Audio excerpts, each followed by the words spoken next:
আমাদের তাহেরি সাহেবের জিকির শুনলে তো মাঝে মাঝে ভাবি যে হে ফাইলু কি শব্দ রে বাবা।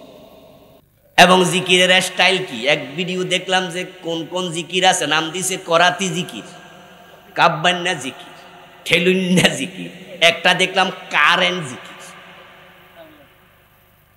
এরকম করে মানে হুজুরেরা ধরে ধরে এরকম করে করে পিছায়। আপনারা দেখছেন নি কেউ ভিডিওতে? 2-4 জন ভাই দেখছে। এটার নাম নাকি কারেন্টের জিকির। আচ্ছা, জিকির করতে করতে গাছের আগায় উঠতে যায়, বাঁশের আগায় উঠতে যায়, এমন জিকির বাংলাদেশে আসেনি? পাকিস্তানে সবচেয়ে বেশি আছে বেদাত। ওইখানে কারেন্ট মারেন যা জিকির সব ওই দেশের। মাটির মাঝে শুইয়া লাফাইতেছে, হুজুর যে ফু দিছে বেড়া বেড়ি সবাই মিল্লা একবার কই মাছের মতো লাফাইতেছে। আচ্ছা বলুন তো, কয় কি? আরে হুজুর তাজাল্লি, এটা হুজুর ফয়েজ ঢুকছে। তা আমি বলি কয়জন সাহাবী এরকম লাফাইছে? রাসূলের দরবারে কোনো ফয়েজ ছিল না। রাসূলুল্লাহ সাল্লাল্লাহু আলাইহি ওয়াসাল্লাম জিকির করতেন, চোখের পানি পড়তো, অন্তর বিগলিত হতো। আল্লাহ বলেছেন তোমরা নীরবে নীরবে জিকির করো, নিঃশব্দে করো। শব্দে যদি করো, হালকা শব্দে করো, খাউফা ওয়া তামা, আল্লাহর ভয় আল্লাহর আশায় করো। আল্লাহর হাবিব জিকির করতেন, গান উঠতো না, কলব নড়তো কলব। কিন্তু আমরা দেখি লাফাইতে লাফাইতে গাছে উঠতে যায়, বেড়া বেড়ি একসাথে লাফায়। হালাত চেঞ্জ হয়ে গেল। জিজ্ঞাস করে ফয়েজ, আমার রাসূল লাফায় নাই, সাহাবারা কেউ লাফায়া ওঠে নাই। আরো আশ্চর্য হই, যে মজলিসে মুরিদ লাফায়া গাছে ওঠে, বাসে ওঠে, ওই মজলিসের পীর সাহেব কোনোদিন লাফ দিয়া উঠলো না। তাহলে ফয়েজের অ্যাকশন কার ভিতরে বেশি? তো মুরিদে না ফির হওয়ার কথা।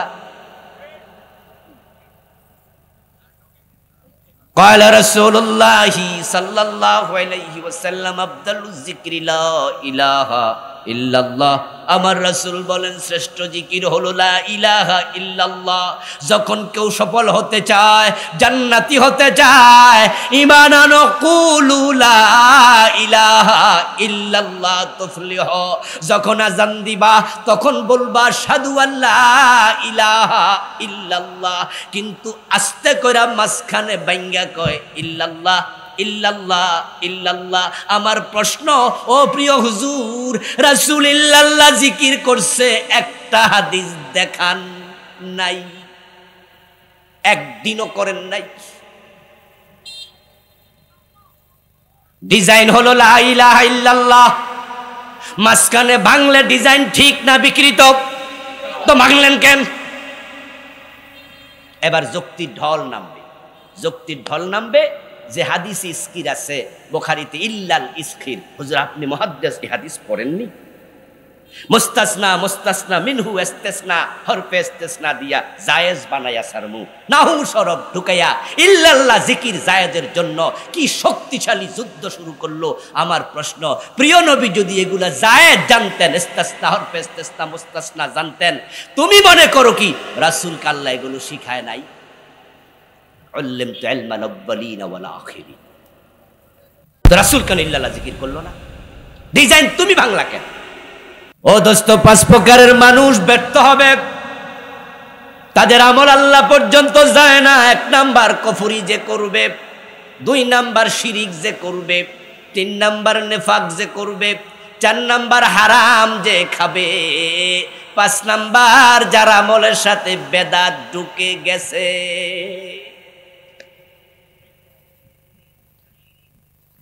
আমলের সাথে বেদাত আছে, যাদের আমল আর কবুল হয় না। অথচ আমাদের দেশে যারা বেদাতি তারা প্রায় সবাই নামাজি। কারণ বেদাত তো তারাই করে যারা ইসলামকে মানে, মানতে গিয়ে ঝামেলা করছে। বেদাত মানে কি? হিয়াল ইবাদাতুল মুহদাসা মা লাম তাকুন ফি জামানিন নবী সাল্লাল্লাহু আলাইহি ওয়াসাল্লাম ওয়া আসহাবি। বেদাত হলো এমন ইবাদতের নাম যে ইবাদত নবী মুহাম্মদ এবং তার সাহাবাদের জামানাতে ছিল না। তো যারা ইবাদতই করে না তারা বেদাত কেমনে করবে? এরা তো কোনো আগা মাতাই নাই। কিন্তু বেদাত তো সেই লোক করে যে নবী এবং সাহাবাদের আমল পাইয়া খুশি না, সে আরো বাড়াতে চায়। সে ইসলামের মাঝে নতুন নতুন জিনিস ঢুকায়, আর ইসলামে যখন নতুন জিনিস ঢোকে ইসলামের ডিজাইনটা ঠিকঠাক থাকে না, পরিবর্তন হয়ে যায়। আর নবীর ইসলাম পরিবর্তন করার অধিকার কারোই নাই। রাসূলুল্লাহ দুইজন সাহাবীকে আযান শিখাইছে, হযরত বেলাল এবং হযরত আবু মাহজুরা রাদিয়াল্লাহু তাআলা আনহুমা। হযরত আবু মাহজুরা মদিনায় মাঝে মাঝে আযান দিতেন, হযরত বেলাল রাসূলের মূল মুয়াজ্জিন। ওই দুইজনকে রাসূলুল্লাহ আযান শিখাইছে আল্লাহু আকবার শব্দ দিয়ে। আযান শুরু হবে, কিন্তু বাংলাদেশে আল্লাহু আকবরের আগে দুরূদ শরীফ চালায়া দিছে এমন কিছু মুয়াজ্জিন আছে না নাই? কুমিল্লা শহরে গেলে এভেলেবেল শুনবেন আওয়াজ আসবে, চিটাঙ্গে গেলে এভেলেবেল মাইকে আওয়াজ আসবে, আসসালাতু ওয়াসসালামু আলাইকা ইয়া রাসূলুল্লাহ, আসসালাতু ওয়াসসালামু আলাইকা ইয়া নবিয়াল্লাহ, আসসালাতু ওয়াসসালামু আলাইকা ইয়া হাবিবাল্লাহ। আল্লাহু আকবার। আজানের আগে দুরূদ রাসূল কোনদিন শিখায় নাই, কোন সাহাবী আজানের আগে দুরূদ পড়ে নাই, কোন হাদিসের কিতাবে নাই।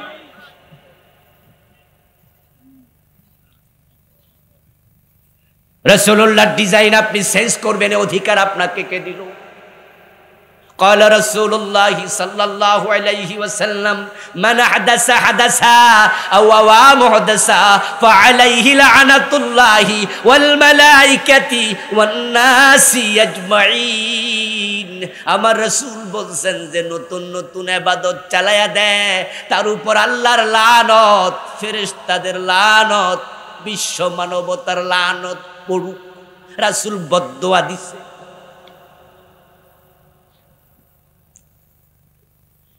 قال رسول الله صلى الله عليه وسلم হাল্লাত শাফাআতি লিউম্মতি ইল্লা সাহিব বিদআ।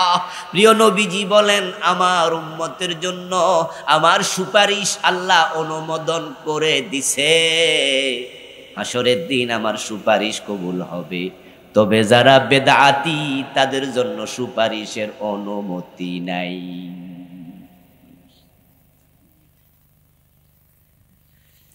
যারা বেদাত করে তারা অতি চালাক, কয় যে যেগুলো সাহাবীরা করছে রাসূল করছে আমি একটু বাড়াইলাম, এজন্য আমরা বেদাতের বিরুদ্ধে বললে দলিল না পাইলে দেখবেন কইব আচ্ছা অসুবিধা কি, বলে না দেখবেন যে যখন বলি যে হাদিসে নাই তো এটা আপনি কেন করেন, কয় যে আচ্ছা হুজুর অসুবিধা কি? আপনি চালাকি করলেন, এই যে আপনি বললেন অসুবিধা কি। উত্তরবঙ্গ থেকে ক্ষেত লাগানোর জন্য কিছু কামলা আসে, আমাদের নিমসার আসেনি, ময়নামতিও আসে মাঝে মাঝে।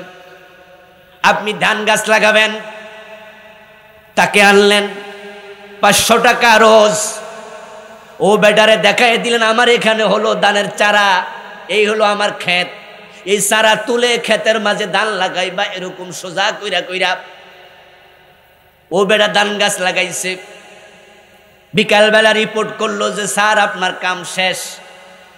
আপনি আবার বিকালবেলায় ধান ক্ষেত দেখতে গিয়া দেখেন ধান গাছের ফাঁকে ফাঁকে অনেক ঘাস গাছও লাগাইছে। ঘাস বোঝেন তো, আগাছা লাগাইছে। তো আপনি তো অবাক, কিরে হেরে লাগাইতে কইছি কি আর হেলা কামটা করছে কি? তা আপনি হেরে জিজ্ঞাসা করলেন এই মিয়া তোমারে ধান লাগাইতে কইছি, ঘাস লাগাইলো কেডা? তখন ও বেটা মুস্কি হাসি দিয়া কয় স্যার গরির দিকে তাকায় দেখি 3:30 বাজে ধান লাগানো শেষ, ভাবলাম হাতে তো সময় 1.5 ঘন্টা আছে, হয়ে থাকায় লাভ কি, কিছু ঘাসও লাগাইছি, অসুবিধা কি?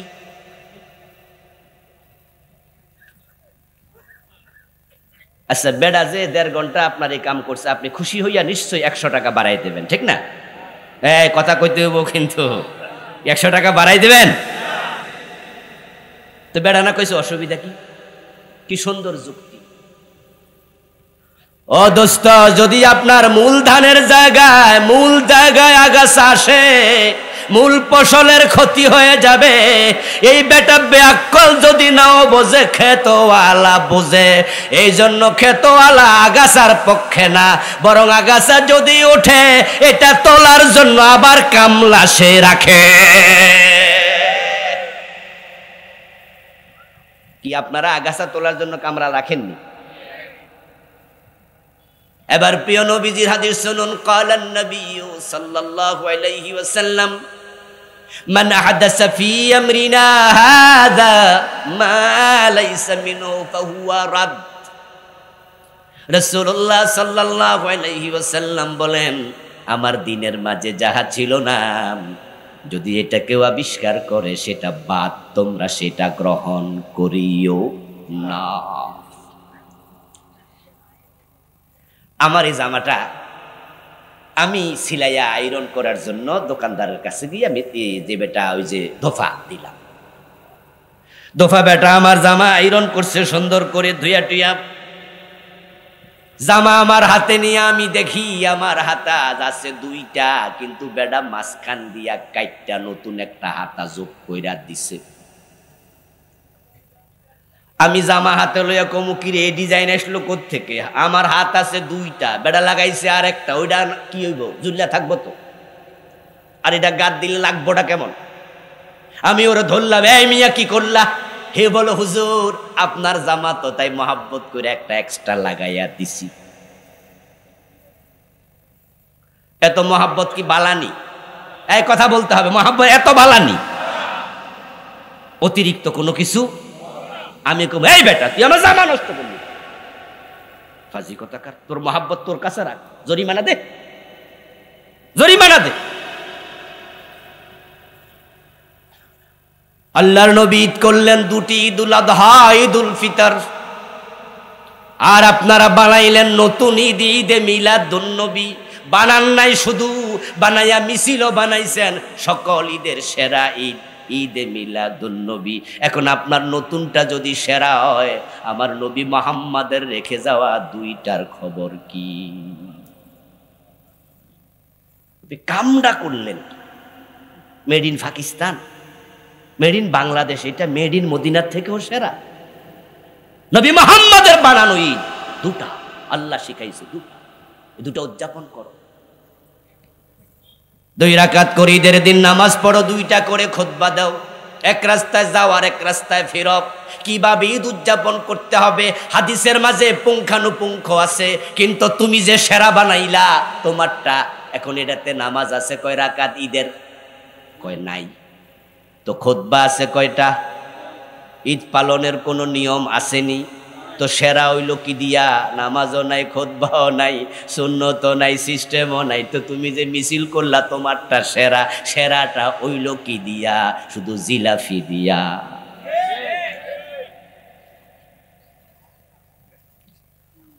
রাসূলুল্লাহর একজন বড় সাহাবী আব্দুল্লাহ ইবনে ওমর রাদিয়াল্লাহু তাআলা আনহু, উনার সামনে এক ব্যক্তি হাসি দিল।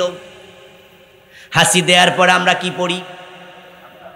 আমরা হাসি দিয়ে পড়ি আলহামদুলিল্লাহ। সে আলহামদুলিল্লাহ বলল, আরেক ব্যক্তি আলহামদুলিল্লাহ বলার পরে সে আলহামদুলিল্লাহ বলল, বলার পরে ওই ব্যক্তি বলে সুম্মাস সালাতু ওয়াসসালামু আলা রাসূলিল্লাহ। সে আলহামদুলিল্লাহ বলে দুরূদ শরীফও পড়ল। আব্দুল্লাহ ইবনে ওমর জিজ্ঞাসা করলেন, আমার রাসূল তো হাসি দেওয়ার পরে আলহামদুলিল্লাহ শিখাইছে, তুমি দুরূদ পাইলা কই? হে কয়, অসুবিধা কি? আচ্ছা, আপনারা এখানে হাসি দেওয়ার পরে দুরূদ শরীফ পড়েননি কেউ? তো যারা অসুবিধা কি মাসলা হেরা পড়ে না কেন? এহেন সালায় দে। ইবনে ওমর বলেন, লাইসা হাকাযা, তোমার মতো ইসলাম হবে না, ইসলাম ইসলামের মতো হবে।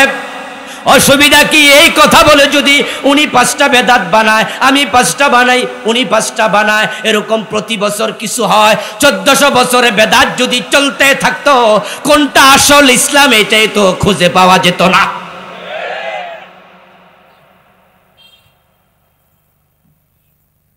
এই জন্য আলেম ওলামারা বেদাতের ব্যাপারে সতর্ক থাকবে। আল্লাহ বেদাতির উপরে দারুণ খেফা।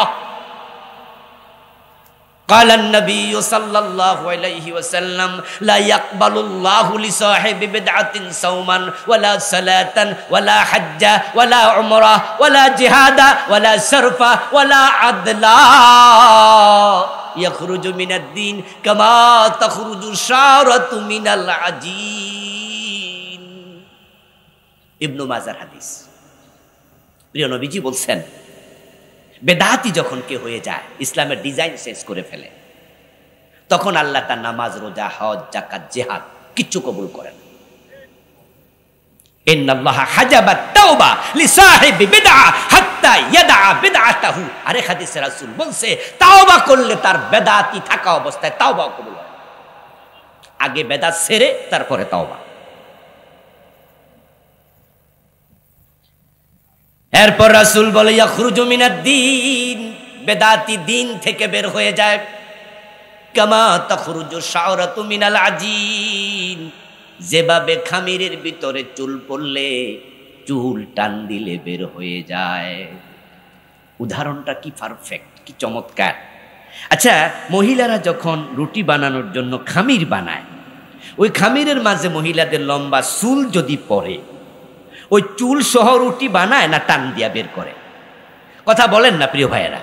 আচ্ছা, টান দিয়ে যখন বের করে তখন আটা বের হয় কতটুকু চুলের সাথে? দেখেন উদাহরণটা কি চমৎকার। আচ্ছা, এরপরে আবার বলুন তো, যেই জায়গা দিয়ে চুলটা বের হলো টান দেওয়ার সাথে সাথে ওখানে কি মোটা কোনো সুরঙ্গ হয়ে যায়? আচ্ছা, যেখান দিয়ে বাইর হয়েছে 1 মিনিট পরে আপনি খুঁজে পাবেন না, মানে কোন জায়গা দিয়ে বাইর হয়েছে আপনি বুঝবেন না, বের কিন্তু হয়েছে।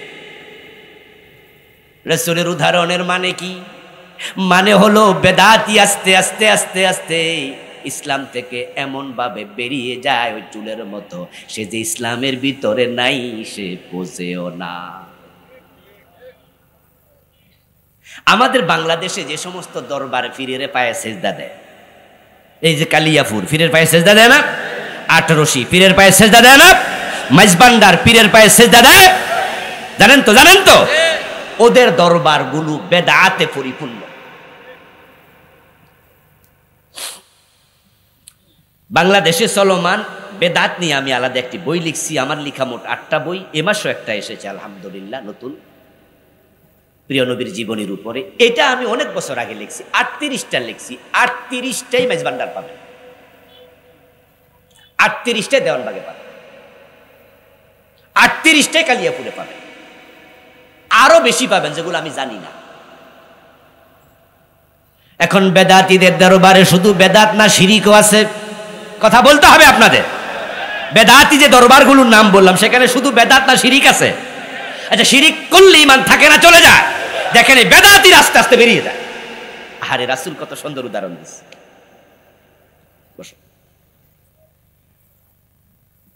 আল্লাহর হাবিব বললেন, যেমনই খামির থেকে চুল বেরিয়ে যায়, বেদাতিরা আস্তে আস্তে ইসলাম থেকে বের হয়ে যায়।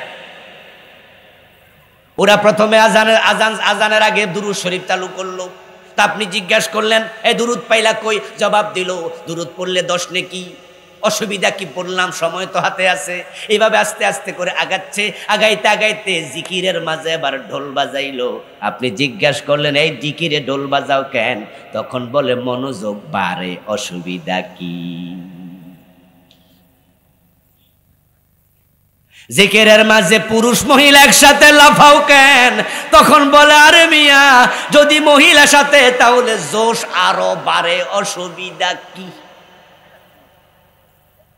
পীরের পায়ে সেজদা কেন দাও? তখন বলে, এটা তাজিমি সেজদা, দিলে অসুবিধা কি? এক মাসলায় তাদেরকে শিরক পর্যন্ত নিয়ে গেছে, ঠিক না? রাসূলের উদাহরণ। এখন আপনারা যারা বেদাতি আছেন সাবধান হবেন। জিকিরের মাঝে বেদাত বাংলাদেশে ঢুকেছে, নামাজে বেদাত ঢুকেছে, তেলাওয়াতে বেদাত ঢুকেছে, কত জায়গায় কত বেদাত। ফজরের নামাজের পরে সব মসজিদে শতকরা 90টাতে বেদাতি তেলাওয়াত, বেদাতি তেলাওয়াত এখানেও আছে, করতেছেন। সবাই মিলে সূরা হাশরের শেষ 3 আয়াত ইমাম সাহেবের সাথে সমস্বরে পড়তেছেন। অথচ কোরআন পড়ার মাসালা হলো যখন একজনে কোরআন পড়ে বাকিরা পড়বে না শুনবে। ওয়াইদা কুরিয়াল কুরআনু ফাসতামিউ লাহু ওয়া আনসিতু লাআল্লাকুম তুরহামুন। ইমাম আবু হানিফা রাহিমাহুল্লাহকে জিজ্ঞাসা করা হলো যে আপনি ইমাম সাহেবের পিছনে দাঁড়াইলে সূরা ফাতিহা পড়া যাবে না কেন বলেন? আপনি বলেন মুয়াজ্জিন মুসল্লি শুনবে, চুপ করে থাকবে, ইমাম শুধু তেলাওয়াত করে, আমরা কি সূরা ফাতিহা পড়ি নাকি? ইমামের সাথে আমরা কি পড়ি না, চুপ থাকি? অন্য মাযহাবে তারা কিন্তু সূরা ফাতিহা পড়ে। ইমাম আবু হানিফা রাহিমাহুল্লাহ জবাব দেন, আমার আল্লাহ বলছেন ওয়াইদা কুরিয়াল কুরআনু ফাসতামিউ লাহু, কুরআন যখন পড়া হবে তোমরা সবাই মনোযোগ দিয়ে শোনো, ওয়াংসিতু এবং চুপ করে থাকো। তো ইমাম যখন সূরা ফাতিহা পড়ে, সূরা ফাতিহা কি কোরআনের অংশ নয়?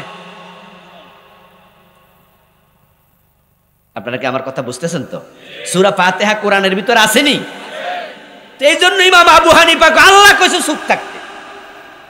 তো ইমাম সাহেব সূরা ফাতিহা পড়ে, তো আপনিও সূরা ফাতিহা পড়েন, তো চুপ থাকলেন কেন?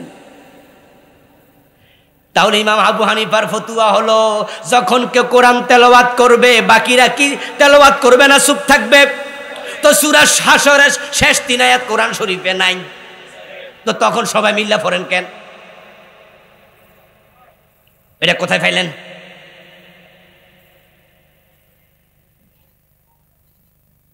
কি জবাব? জবাব আসমানের নিচে জমিনের উপরে নাই, এটা বিদআত, এটা বিদআত। আচ্ছা, আমরা কি সূরা হাশরের শেষ 3 আয়াত পড়ি, আয়াতুল কুরসি পড়ি না? কি ভাইয়েরা রাগ করছেন নাকি? জবাব দেন, আয়াতুল কুরসি পড়েন না, তো ওইটা সমস্বরে পড়েন না কেন?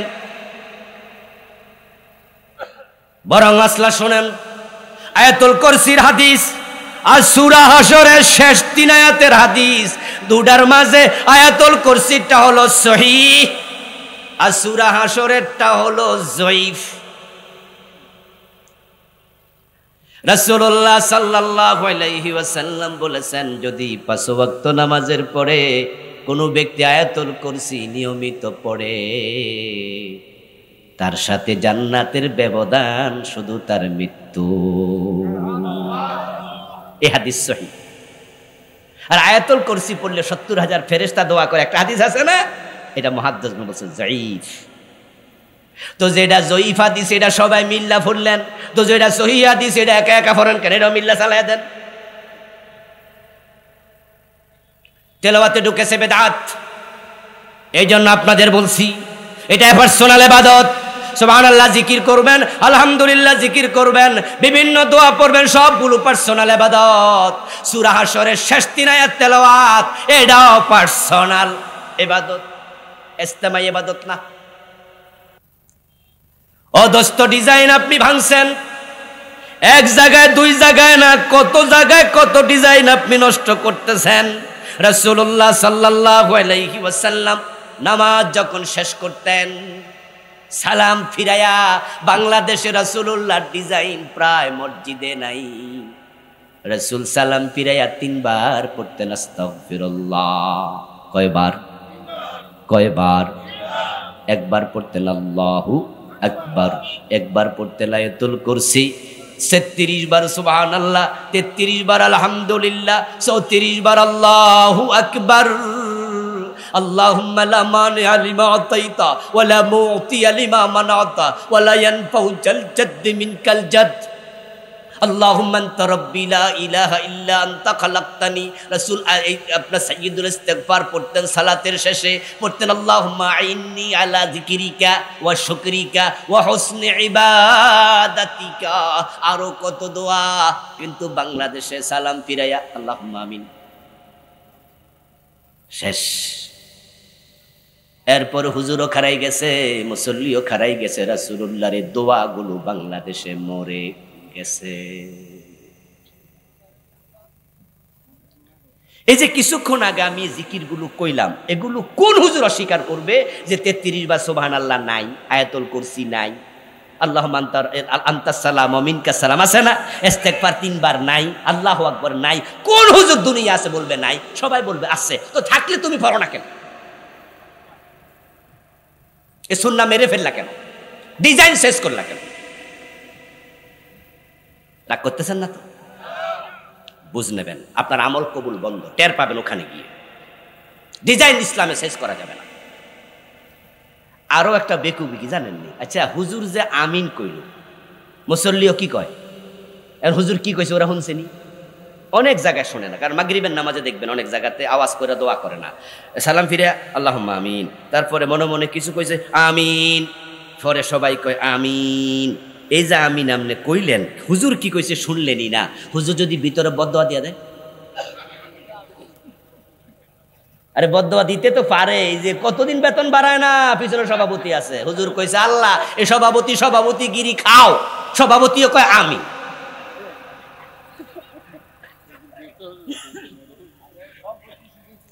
আচ্ছা, বুঝা আমিন না না বুঝা আমিন?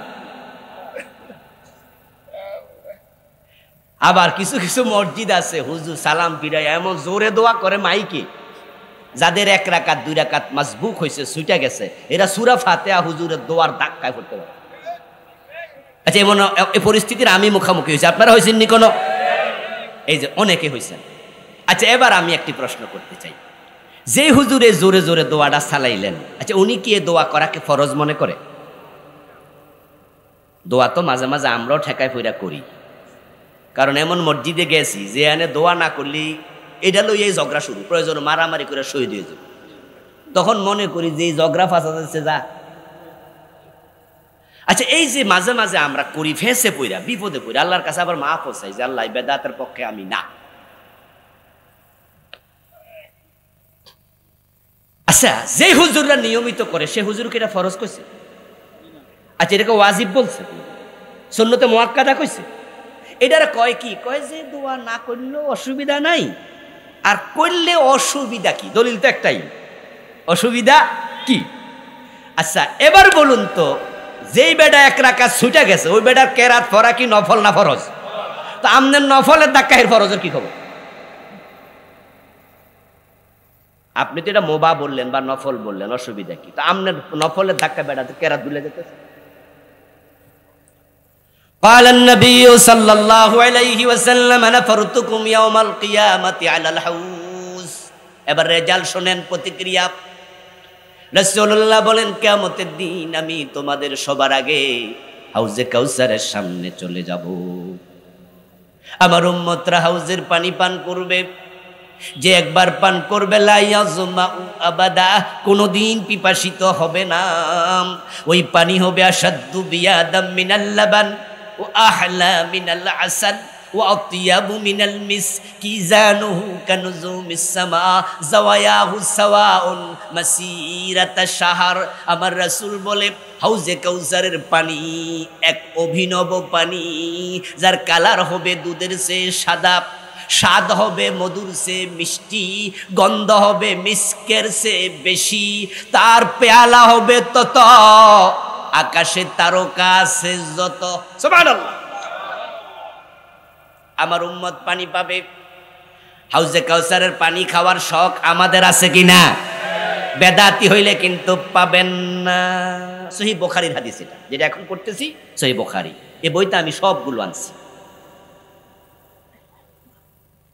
রাসূলুল্লাহ বলতেছেন, আমার উম্মত পাবে, খাবে, এক একটা আইল হবে, পার হবে ঘোড়ার 1 মাসের দৌড়ানোর রাস্তার সমান, 4 কোণ বিশিষ্ট হাউজে কাউসার।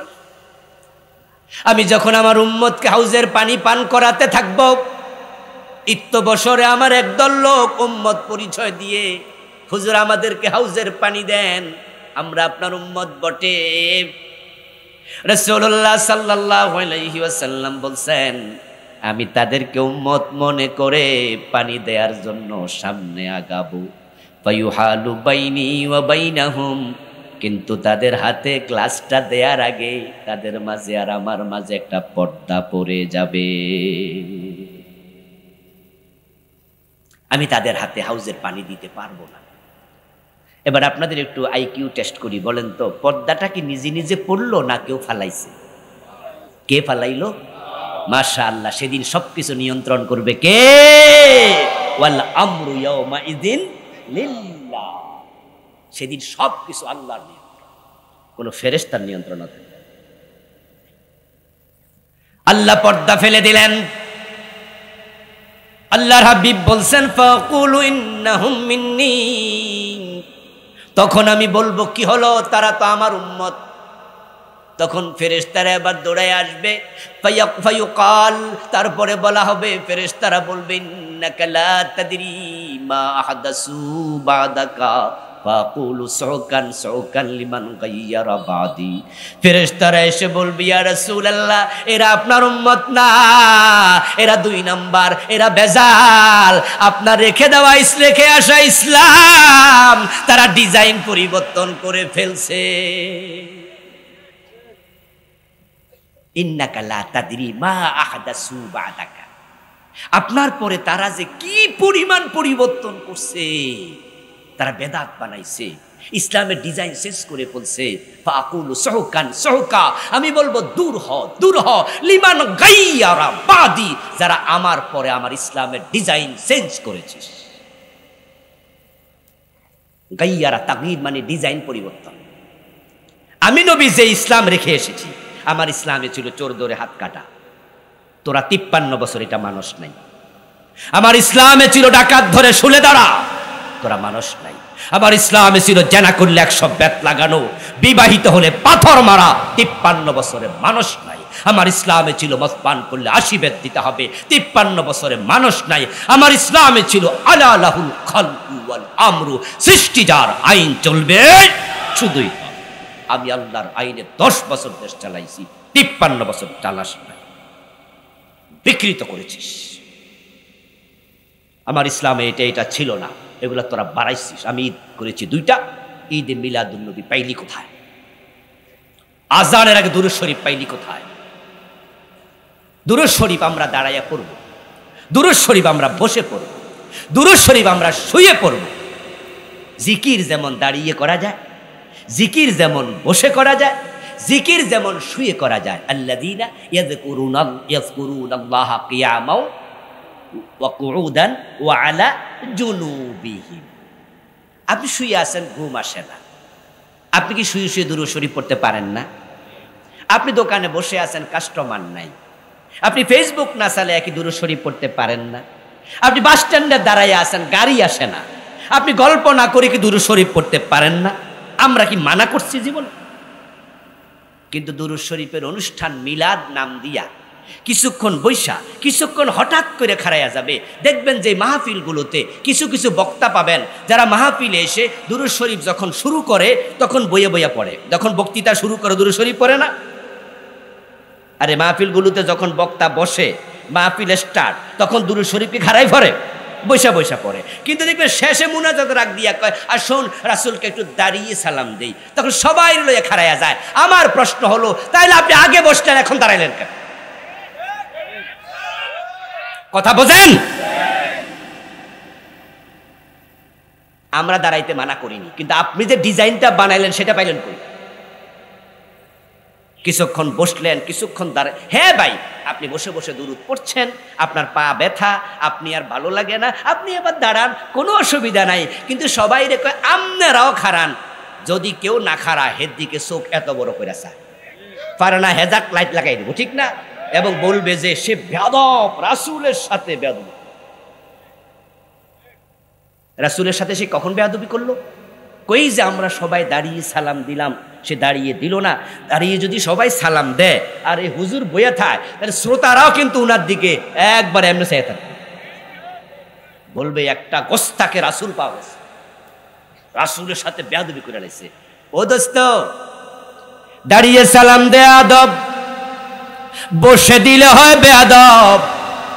এই যদি তোমার বানানো নীতি হয়, আমি তোমার কাছে প্রশ্ন করব, আত্তাহিয়াতু যখন পড়ো তখন তুমি সালাম তো বৈশায় দাও,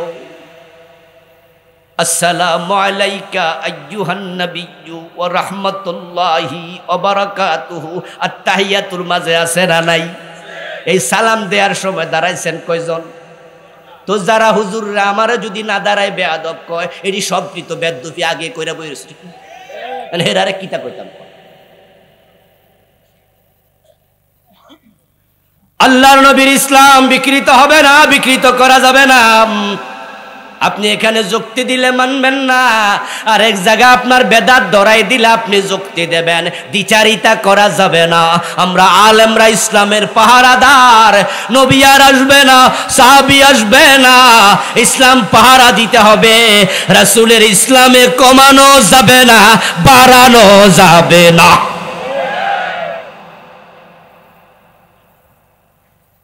হারাম খায়ো না, হারাম খায়ো না, হারাম খায়ো না দোস্ত। হারাম খাইলে ইবাদত কবুল হবে না। 10 টাকায় কাপড় কিনলেন, 1 টাকা হারাম ঢুকেছে, 9 টাকা হালাল। লাম ইয়াকবালিল্লাহু লাহু সালাতাহু মা দামা আলাইহি। রাসূলুল্লাহ বলেন, ওই কাপড় পরে যত রাকাত নামাজ পড়ো, 1 রাকাত আর কবুল হবে না। ইন্নাল্লাহা তাইয়্যিবুন লা ইয়াকবালু ইল্লা তাইয়্যিবা। আল্লাহ পবিত্র, তিনি অপবিত্র কোনো কিছু গ্রহণ করে না।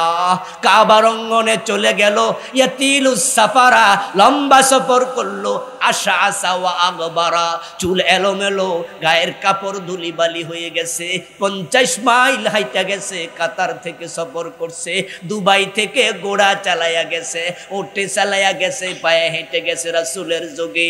তারপরে কাবার সামনে দাঁড়ায়া ইয়ামুদ্দু ইয়াদাইহি ইলাস সামা, 2 হাত আসমানের দিকে তুলছে, ইয়া রব্বি ইয়া রব।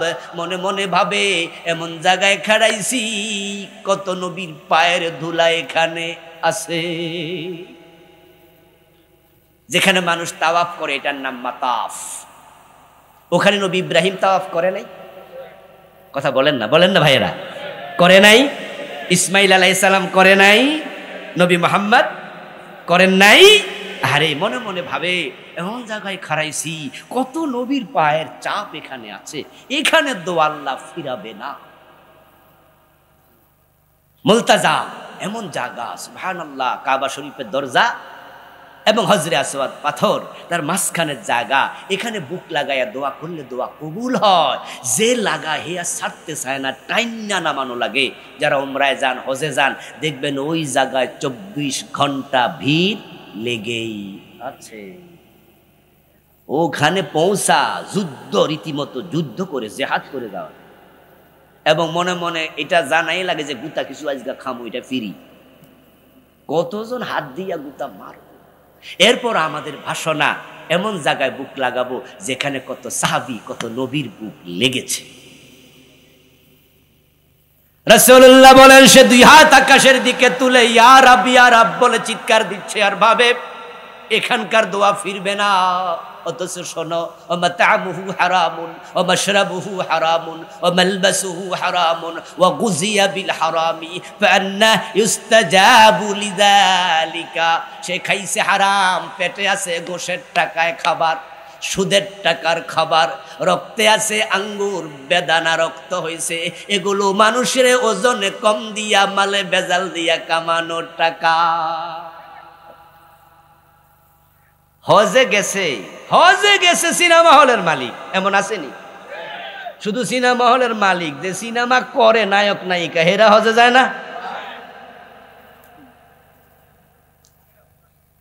আমাদের সিনেমার এক নায়িকা কিছুদিন আগে এক সাক্ষাৎকার দিল। ইউটিউব চ্যানেলগুলো, ফেসবুকগুলো তো কত কিছু দেয়। উনারা জিজ্ঞাসা করছে সাক্ষাৎকারে যে আপনার জীবনের শেষ ইচ্ছা কি? উনি বলছে, শেষ ইচ্ছা হলো আমার মৃত্যুর পরে যেন কেউ আমার চেহারা না দেখে। এবং তিনি বলেছেন যে আমার আরো ইচ্ছা আছে, আমি যেন হজ করতে পারি। হ্যাঁ, মুসলমানের সন্তান তো, তাই অনুভূতি আছে। আমি তাকে বলি, আপনাকেও বলি, দোস্ত, মৃত্যুর পরে তোমার চেহারা কেউ দেখলো না না দেখলো, এটা তো ব্যাপার না। মৃত্যুর পরে পর্দা করা ফরজ থাকে না, কারণ তুমি তো নিজেই থাকো না, তুমি তো চলে গেছ, তোমার লাশ পড়ে আছে। কিন্তু এই চেহারাটা ঢেকে রাখা তো মৃত্যুর আগে ফরজ, ঠিক কি না? এখন অভিনয় করে মরার ফরজ যেন কেউ না। আহারে কনসেপ্ট, মানে ইসলামের বুঝ যে কত উল্টা পাল্টা চলছে। শালি মারা গেছে, তো শালি মারা যাওয়ার পরে 18-20 বছর বয়স, তো দুলাভাই যাইয়া বলতেছে আমার শালিরে আমি গোসল দেব। কি ইন্নালিল্লাহ পড়বেন না বুঝছি, মনে মনে অবশ্য করে লাইছেন। পাবলিক কয় কি ইন্নালিল্লাহ, কয় কি বেড়া পাগল হইছ তুই, মহিলা মানুষ শালি তুই গোসল দিবি? দত্তহের দিকে তাকানোই হারাম, আর গায়ে হাত দিয়া ডলবি এটা তো বহুত দূরের কথা। তখন আবার দুলাভাই জিজ্ঞাসা করে, তাহলে গতকাল কাজে মোটর সাইকেলের পিছনে লইয়া ঘুরছি তখন মাসলা কইয়াছিল? কিলি শালিরে লইয়া মোটর সাইকেলের পিছনে দৌড়ায় এমন দুলাভাই বাংলাদেশে নাই, এই এলাকায় মোড়েও নেই। তখন হুজুরেরা মাসলা কই রাখছিল, যারা এখন আইসা ফতুয়া দেয় ইন্না লিল্লাহ শালি গোসল দিবি কসকি, তো গতকালকে ফতুয়া কইছিল এই মহিলার উপরে পর্দা তো এখন ফরজই না, এ তো মহিলাই গেছে, এখন ওকে নিয়ে এত পর্দা কিসের? কত মানুষ মরে যায়, লাশ কুত্তা খাইয়ালায়, বাঘে খাইয়ালায়, পয়সা যায়, মাছে খায়, লাশ মরে গেছে, ওরে নিয়ে কিসের পর্দা? মরা মানুষের কিসের ইসলাম? ইসলাম তো জিন্দা মানুষ। ইন্না ফি যালিকা লাযিকরা লিমান কানা লাহু কলব আও আলকাস সামআ ওয়া হুয়া শাহীদ। আমার আল্লাহ কয় এর মাঝে যে বিধান দিয়েছি, জিকির দিয়েছি, এগুলো হলো তাদের জন্য যাদের কলব জিন্দা আছে, যারা মনোযোগ দিয়ে শোনে, এবং যারা শাহীদ মানে হাজির আছে, মরে নাই। এ কোরআন জীবিত মানুষের জন্য। এখন বাংলাদেশের লোকেরা মাসলা সব মরা মানুষের লাইগা কয়, এবং এলাকায় মানুষ মারা গেলে এই মরা মানুষের চারিপাশে বইয়া কোরআন শরীফ খতম করা এমনও আসেনি? ঢাকা থেকে শুনছে বাপ মারা গেছে, ওখানে কয়ে দিছে হুজুর 10 জন খবর দাও। এখন হুজুররা সবাই বইয়া কোরআন শরীফ খতম করতেছে, আর ফোলা মনে মনে ভাবতেছে জান্নাতুল ফেরদাউস মিস হইল, কমপক্ষে জান্নাতুল নাইম মিস হবে। আর হুজুররাও 10 পারা কইরা 30 পারা 10 জনের খতম দিছে, দি আল্লাহুম্মা আমিন কইয়া আল্লাহ জান্নাতুল ফেরদাউসের মাঝখানে দিও, সবাই মিলে আমিন টামিন কইয়া গেছে গা। অথচ এই বেটা নিজে জীবিত থাকতে কোরআন শরীফে পড়ে নাই। মরার পরে কার জন্য কোরআন পড়ো? মরা মানুষের জন্য কোরআন আসছে নাকি? আচ্ছা এবার আপনারা বলুন তো, একটি হাদিস আছে, মান ক্বারা হারফাম মিন কিতাবিল্লাহি ফালাহু 10 হাসানাত। আল্লাহর কোরআন থেকে যে একটি হরফ পড়ে, রাসূলুল্লাহ বলেন তাকে 10 নেকি দেয়া হয়। কোরআন যে পড়ে সে পাবে 10 নেকি। এখন যে হুজুর 10 জন দিয়ে পড়াইছে, নেকি নি কেডা পাইছে? হ্যাঁ আপনারা চুপ কেন? অন্যরা কথা কন, হুজুররা তো কইবই। নেকি পাইলো কেডা? তেলাওয়াত করছে কেডা? তো আপনি যে 300 করে টাকা দিলেন, ফাও দিলেন, ফাও দিলেন। আজকের ওয়াজে কি প্রতিক্রিয়া হইব? কালকে আমার দাওয়াত দিব না? আমার ভাইয়েরা, আপনি কোরআন আপনি পড়েন, আপনি পড়েন, হ্যাঁ আপনি পড়বেন। মৃত ব্যক্তির সম্মুখে পাশে সূরা ইয়াসিন পড়তে রাসূলুল্লাহ বলেছেন, তখন তার মৃত্যু আসান হয়। মুমূর্ষ ব্যক্তির কাছে পড়েন, মরার পরে পড়া লাভ কি? আহারে দোস্ত, যেই লাশটা শুয়ে আছে সে এখন সোনার মতো কান তার আর নাই, সে চলে গেছে। আমি যদি এখন মরে যাই, এখানে লোকজন যদি আমাকে খবর পাইয়া দেখতে আসে, এসে বলবে বাসার হুজুরের লাশ কই, বাসার হুজুর কই, এ কথা বলবে না, বাসার হুজুর চলে গেছে। তাহলে যেটা পড়ে আছে এটা লাশ। এখন লাশের কোনো কান নাই, লাশের চোখ আছে দেখে না, কান আছে শোনে না। মরা লাশের সামনে কোরআন পড়িও না, কোনো লাভ নাই।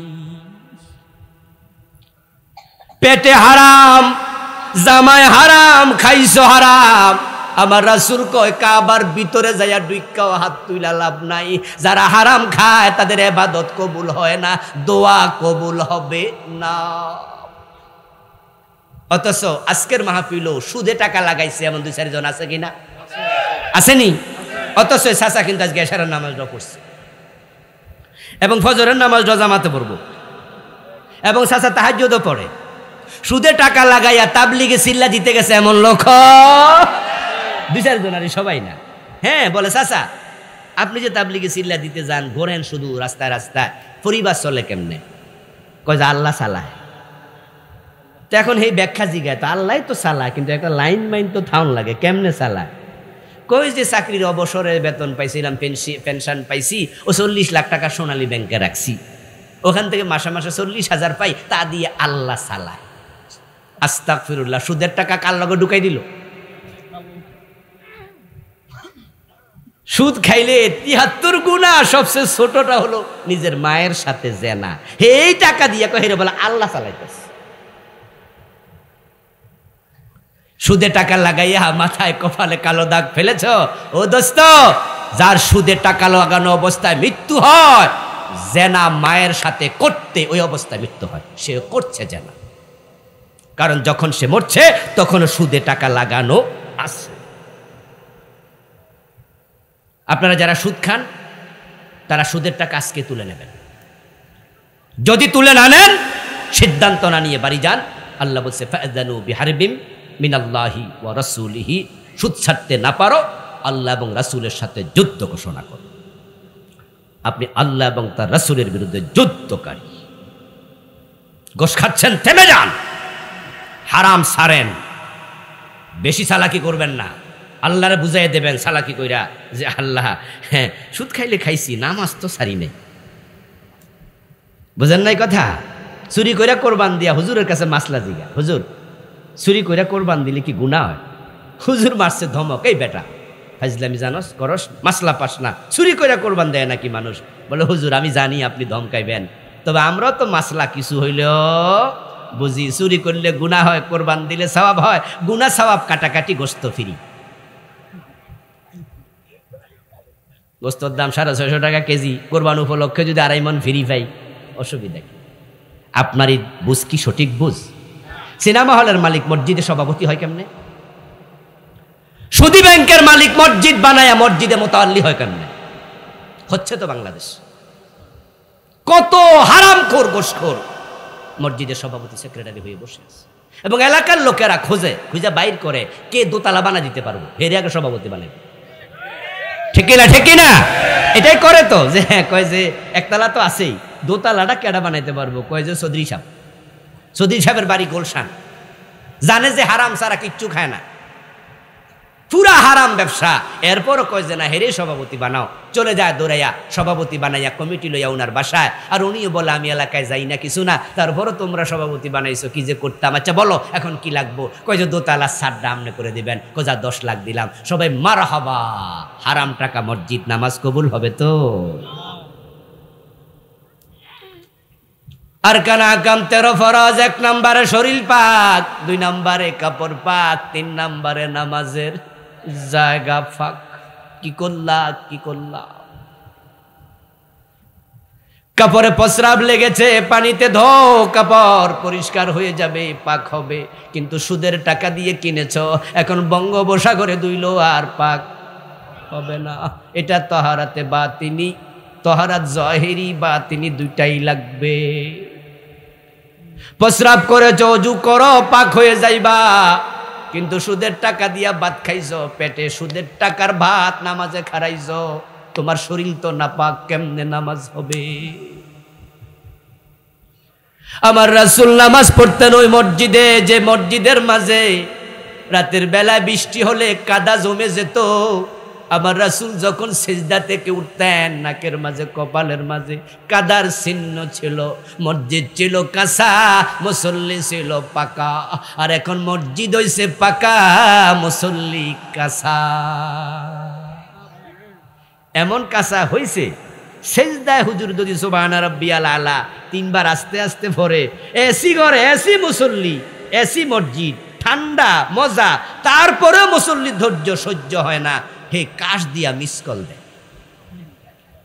কিছু কাশ তো বুঝাই যায় না, কাশের ধরন দেখে বুঝা যায় এটা আসল কাশ না।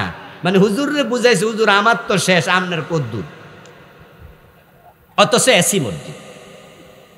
রাসূলের সাহাবারা নামাজ পড়তেন, পা ফুলতো, রাসূলের পা ফুলে যেত। কত লম্বা নামাজ ছিল, মসজিদ তো কাঁচা ছিল, এসি তো ছিল না, বিদ্যুৎ তো ছিল না, ফ্যান তো ছিল না, নিচে তো টাইলস ছিল না রে ভাই। অর্ধ পৃথিবী করেছো শাসন, ধুলার তখ্তে বসে, খেজুর পাতার প্রাসাদ তোমার বারে বারে গেছে খসে। খেজুর পাতার চাবি ছিল। হারাম ছেড়ে দেন, ইবাদত যদি কবুল হোক চান। কুফরি ছেড়ে দেবেন। কুফরি কি আজকে বলবো না, সময় নাই। এ নিয়ে আমি একটি বই লিখেছি, এই বইতে 56টা কুফরি লিখেছি, বাংলাদেশে চলমান। শিরিক ছেড়ে দেন 29টা লিখেছি এই বইতে, আলাদা বই, ছোট্ট বই। চলমান 29টা। বেদাত নিয়ে কিছু কথা আজকে লম্বা বলেছি, বেদাতগুলো ছেড়ে দেবেন। প্রিয় ভাইয়ের আসুন, যতটুকু শুনলাম আল্লাহ যেন মানার তৌফিক দেয়, বলেন আমিন।